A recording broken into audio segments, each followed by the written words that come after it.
Hello friends, I am the teacher for this question. So the question says state any two methods of inducing current in a coil. तो इस question को हम लोग पहले एक animation से समझने की कोशिश करेंगे और फिर उसके बाद हम लोग इसमें कुछ पॉइंट्स भी लिखेंगे जिसके हिसाब से आपको और अच्छे से क्लियर हो जाएगा। चलिए देखते हैं। ओके, सो यहाँ पे आपको एक सिस्टम दिखाई दे रहा है जहाँ पे एक मैग्नेट है और यहाँ पे एक कॉइल है। अगर इस कॉइल को मैं आगे पीछे लेके जा रहा हूँ तो आप यहाँ पे देख सकते हैं कि जैसे जैसे मैं इस कॉइल को आगे या पीछे लेके जाऊंगा तो इस केस में से फ्लक्स चेंज होगा। तो जैसे जैसे यहाँ पे फ्लक्स चेंज होगा तो उस केस में आपके पास इसके अंदर कुछ ग्लो आएगा। तो अगर मैं इसको बहुत तेजी से कर रहा हूँ देखिए, तो तभी यहाँ पे क्या हो रहा है, ग्लो हो रहा है।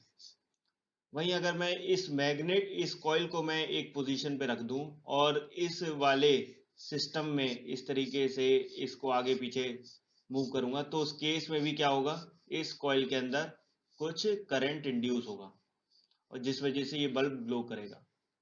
तो इसी चीज को हम लोग रिलेटिव मोशन बोलते हैं। इसको हम लिख भी सकते हैं।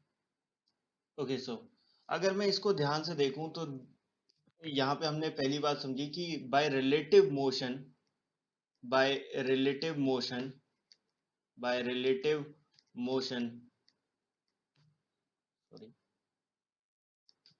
by relative motion between the coil and the magnet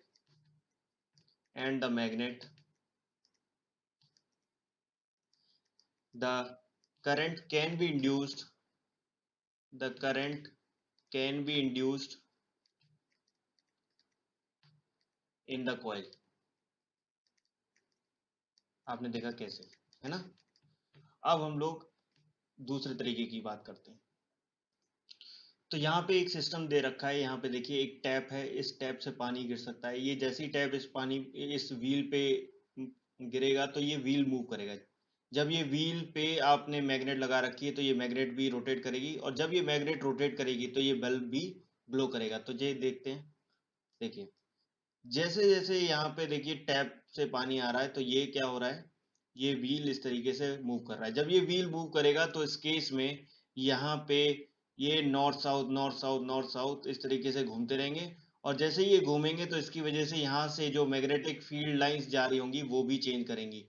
तो यहाँ पे क्या होगा, फ्लक्स चेंज करेगा। जैसे ही फ्लक्स चेंज करेगा तो उसकी जो फैराडेज लॉ के हिसाब से अगर हम बात करें तो यहाँ पे करंट इंड्यूस होगा और ये जो बल्ब है ये ग्लो करने लगेगा। ओके, सो अगर मैं सेकेंड पॉइंट की बात करूं तो सेकेंड पॉइंट में अगर मैं देखूं तो हमने क्या किया, by rotation by rotation of a coil और a magnet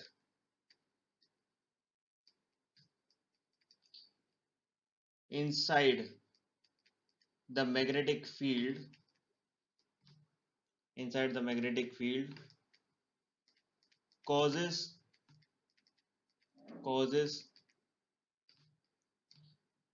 the magnetic flux या मैग्नेटिक फील्ड लाइन जो उसमें से पास हो रही हैं कॉइल में से, causes the magnetic flux to change through the coil। Due to this, current is induced. Current is induced in the coil. In the coil. Hope this explanation is very much clear. So this explanation gives us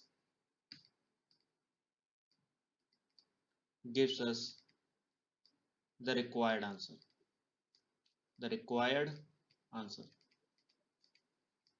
Hope this is okay.